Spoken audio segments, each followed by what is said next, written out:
So Deep Purple's next single from Splat is here, Diablo. I've been listening to it on repeat since yesterday, and like last time, I've got opinions, and I've got a number. And yes, this entire exercise is just as ludicrous. If you saw my Arrogant Boy review, you know the drill. I'm using the same rubric, 10 categories, each one out of 10. By the end of this video, Diablo will have a score out of 100, and you'll know exactly how I got there. And here's what makes this one interesting. Arrogant Boy set the bar. That single scored 87.5 on this exact rubric. So Diablo isn't just being judged on its own, it's the second single off the same record, and it has to stand next to the first one. Spoiler, it's a very good song, but very good and as good as Arrogant Boy are not the same. Let me show you what I mean. Rubrics in the description. Use it, score the song yourself, and put your numbers in the comments.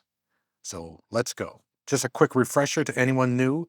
There are 10 categories: musicianship, songwriting, vocals, lyrics, production, innovation, the Deep Purple signature sound, emotional impact, cohesion, and replay value. Each one gets one of 4 scores: 2.5, 5, 7.5, or 10.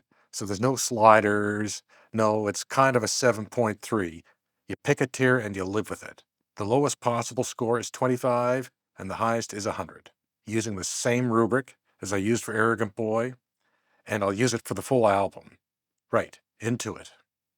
Musicianship, 7.5 out of 10. And straight away, that's a notch down from the 10 I gave Arrogant Boy. So let me explain the gap. The playing here is strong.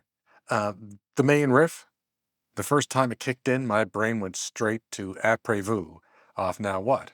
It's kind of got the same muscular rolling shape. And the verse has this groove that loosely reminded me of Glory Road era Gillan, that loose, swaggering feel. The band sounds locked in, and there are real moments of class in here. And here's the curveball. Diablo features additional guitar from Keith Urban. I'm pretty sure he plays the second guitar solo and joins Simon McBride for a tasty dual guitar attack. He's got a great guitar tone. Either way, it's a genuinely unexpected name on a Deep Purple track.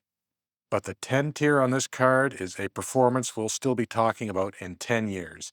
Arrogant Boy had that, I think. This, for me, is the tier below. Strong playing with real moments of class. It's a band playing well. It's not a band playing something I'll be quoting back in a decade. Category 2, songwriting, 5 out of 10. Here's where the gap between Diablo and Arrogant Boy really opens up.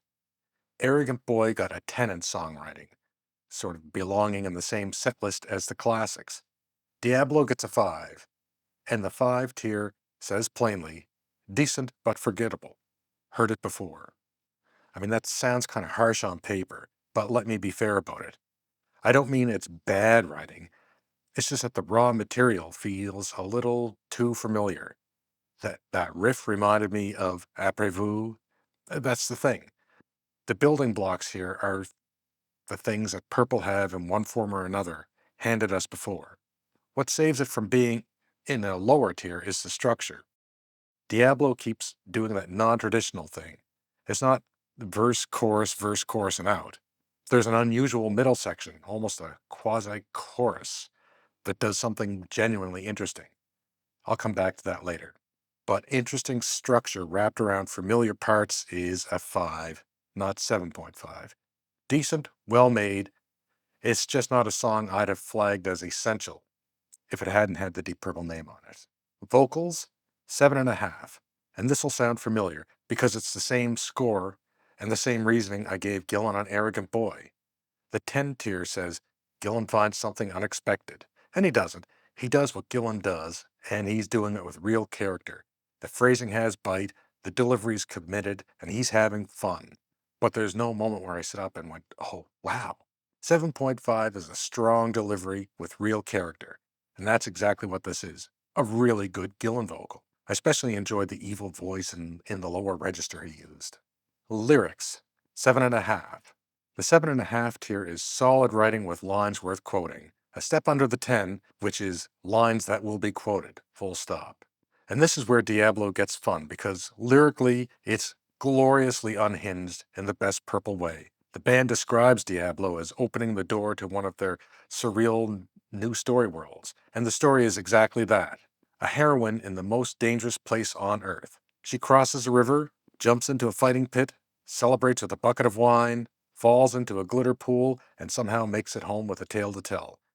It's vivid, it's cartoonish, it's got that not quite serious Gillen imagination stamped all over it. And Gillen himself says the song's about taking chances. I'll read you his line, because it's a good one. Just for once in your life, do something exciting. Take that curious bend in the road instead of sticking to the highway.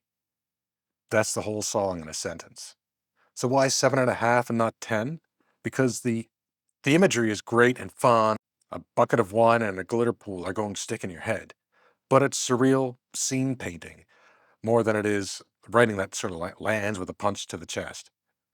That's a strong, characterful 7.5. Production, 10. And this is the constant. Arrogant Boy got a 10 here, and Diablo earns it too. The tier is exceptional, everything exactly where it should be. And Bob Ezrin just doesn't miss out on this stuff. The standout is the middle section. It's sweeping, it's dramatic, it's got that big cinematic Ezrin foot fingerprint all over it. That's the part of the song where the production isn't just clean, it's doing something. It's lifting the whole track up for a moment. This is a beautifully made song. Listen to it on headphones, the separation, the weight on the low end, and the purple tones, man. It's all there. Production is the thing SPLAT has not put a wrong foot on yet. So 10. Innovation/creativity, 5. And this is another drop from Arrogant Boy. The 5 tier is mostly by the book with a creative moment or two. That is almost exactly how I'd describe Diablo. The creative moment is real. It's that middle section and the off-kilter structure. The way the song refuses to sit in a standard shape. Credit due where it's due. But around that moment, like the song is kind of by the books. I find that the riff DNA, the groove, we've covered this. The 7.5 tier is fresh approach, takes some genuine risks. And 10 is pushes into new territory. Diablo doesn't push into new territory. Good swing in the middle and otherwise plays it safe. One creative moment in an otherwise familiar song is a 5, so that's the tier. Signature sound, 7.5. Arrogant Boy also got a 7.5. And the reason is the same thread running through this whole review. This is unmistakably Deep Purple. You'd know it in 10 seconds. The fresh elements are real. That middle section plus the Keith Urban cameo, which is about as left field a guest as Purple could possibly pick.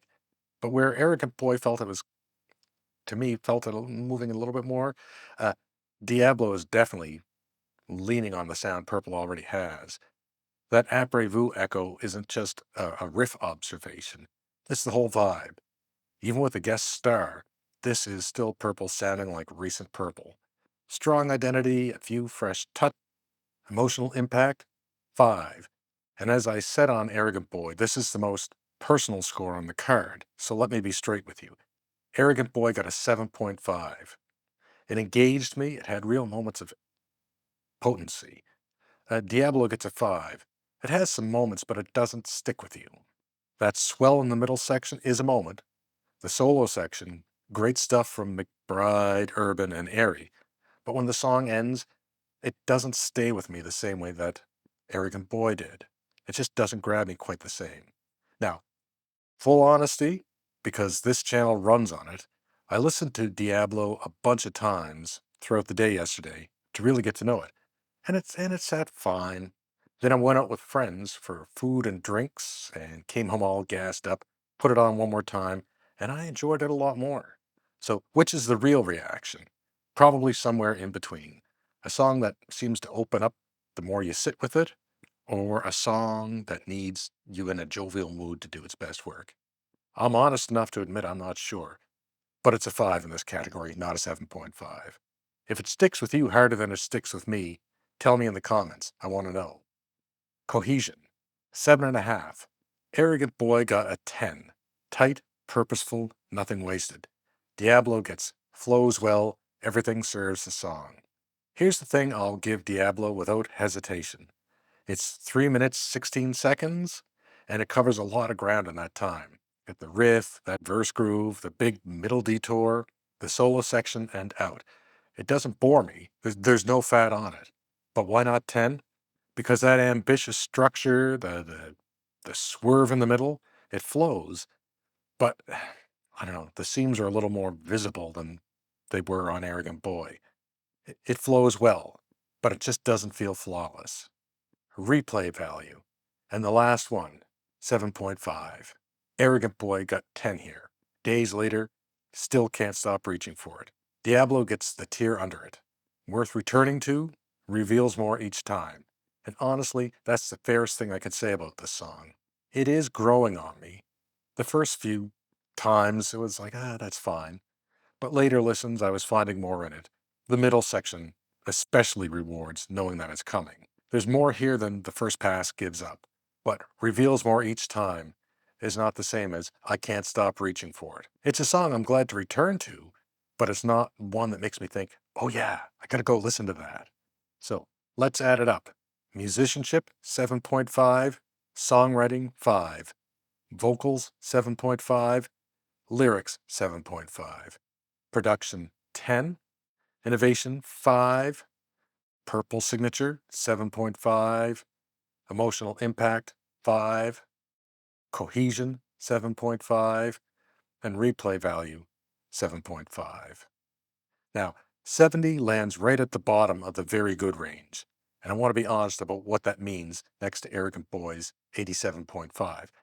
That's a 17.5 point gap between single 1 and single 2. So where to go? Well, 3 places really. The 3 fives: songwriting, innovation, and emotional impact. It just doesn't stick with me. And then there are a couple categories that went from 10 down to 7.5, and you've got your gap. This is not a bad song. A 70 from this band is, on this rubric, a genuinely very good single. It's just not a great one. And it just doesn't, it's not in the same room as Arrogant Boy. In the Arrogant Boy video, 87.5 became the bar. Diablo had to clear it, and it didn't. It came in at 70. And maybe that's fine. Not every song on a record is a lead single. Arrogant Boy was that statement. Diablo might just be a good, solid album track that happened to get released early. The real question isn't, is Diablo as good as Arrogant Boy? It's, what does a 70 here tell me about SPLAT as a whole? And right now, my honest answer is, the production and the playing are elite. It's the songwriting thing that I'm going to be watching, and we'll find out on July 3rd. If you scored Diablo differently, and I bet some of you will go higher, drop your numbers in the comments. Every category, not just the total. Especially emotional impact, because I told you that's the most personal one to each of us. And I want to know if it grabbed you harder than it grabbed me. So whenever they put out the next single, I'll be back with a rubric. Full album review when SPLAT comes out. Subscribe so you don't miss it. Have a great day.